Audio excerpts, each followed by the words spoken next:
In certain suppressed texts, like the Gospel of Thomas, a lost method is described, a secret technique that Jesus himself used to pick his inner circle. And get this, he wasn't looking at their character. He wasn't judging their morality. He was looking for something else, something physical. This knowledge, you see, was considered way too dangerous for the public. It was all there, described in ancient Gnostic scripture, but it was systematically cut out, completely erased from the final canon, wiped from history by powers who were terrified of what it meant, until right now. The test he gave was instant. It was undeniable. It had nothing to do with what you believed or what you'd done in your past.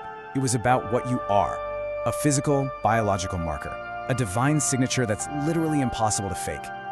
He was looking at their eyes, not for emotion, not to see if they were lying, but for their very structure.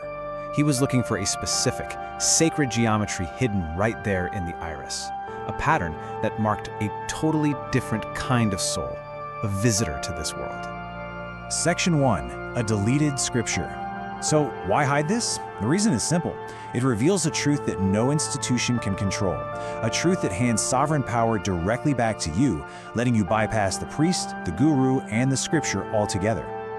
The Gnostics had a name for them: Monad Incarnations.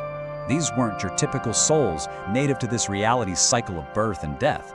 No, they were pieces of a much higher consciousness, just visiting, incarnating for a very specific mission, and their eyes gave them away, every single time. Think about that. There was no guesswork. Faith wasn't required. It was a clear yes or no identification based on physical evidence. One look was all it took to separate one from the other. This was his filter. This is how he found the only ones who could handle his deepest teachings. So why erase it from the books?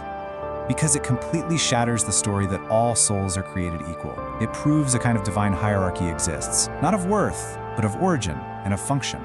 And if you can verify your own divine identity without needing an outsider to tell you, well, the entire structure of religious authority just crumbles into dust. Section 2, the frequency stamp. Now, this isn't about random genetics. This is about energy dynamics made physical.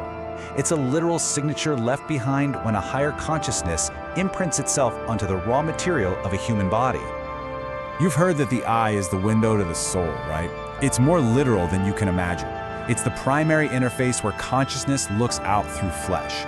So when a high-frequency monad consciousness enters the dense matter of a developing embryo, it just can't do so without leaving a permanent, visible mark. It works like this. Human souls resonate with this world's native frequency, so their irises just develop along the standard biological blueprint. But a monad soul's frequency, it's on a completely different level, and that energy difference creates an indelible geometric pattern during fetal development. It's called the frequency stamp. Imagine a hot seal being pressed into cooling wax.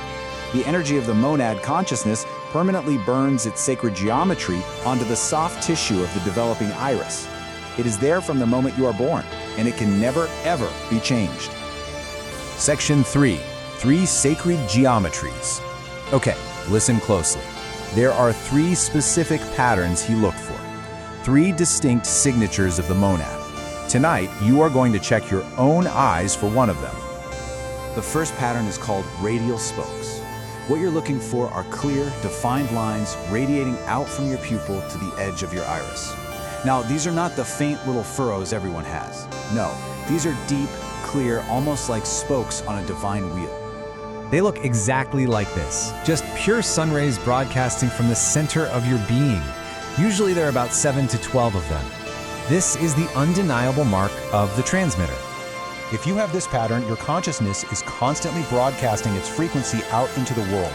You don't just live in reality, you actively shape it.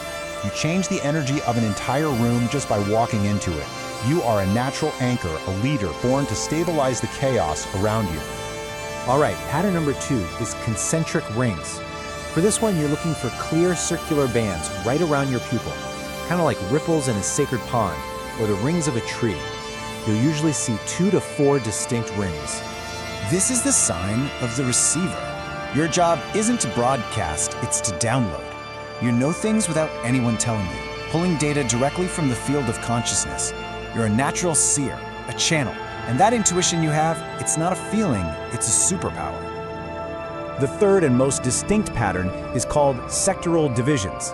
This is where your iris actually looks like it's made of separate, clearly defined pieces, like a pie chart. One section might even be a completely different color or texture from the one right next to it. This is the integrator. Your consciousness operates across multiple dimensions at the same time. You've probably always felt like you're living in two worlds at once.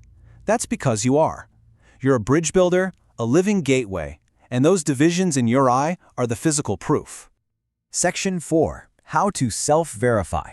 Okay, we now move from ancient knowledge to the practical mirror test. This is a physical check you can do tonight. Right now, your moment of truth has arrived. First, you need bright, direct light. Sunlight is best. Second, get extremely close to a mirror. Focus on one eye at a time. Third, use your phone's camera. Zoom way in. The flash can reveal details your naked eye will miss. And fourth, this is absolutely crucial. Ignore your eye color. You're looking for pure geometric structure. Now, if you have one of these patterns, the feeling won't be one of surprise, it will be recognition. A deep, sudden, overwhelming memory of who you have always been but were taught to forget. You aren't learning something new. You are remembering your true identity. Section 5. Look in the mirror. This is it. This is your red pill moment. Right now, you are about to bypass centuries of institutional control to verify your own spiritual identity with nothing but a mirror and your own two eyes. This knowledge makes you completely independent, self-verified. It proves you carry the signature of a monad consciousness, an identity that requires no external validation, no priest's blessing, no book's permission, only your own recognition of the truth. So, what's next? First, if this is hitting you deep in your soul, comment below, "I see the pattern." Declare it. Second, after you look, come back and share your type. Let the others in this hidden community know they aren't alone. And third, you have to subscribe, because identification is only step one. Learning how to activate your pattern is next. Do not wait. This is not for tomorrow. Go to a mirror, look into your own eyes, and see for yourself what has been waiting there for you this entire time. Look now.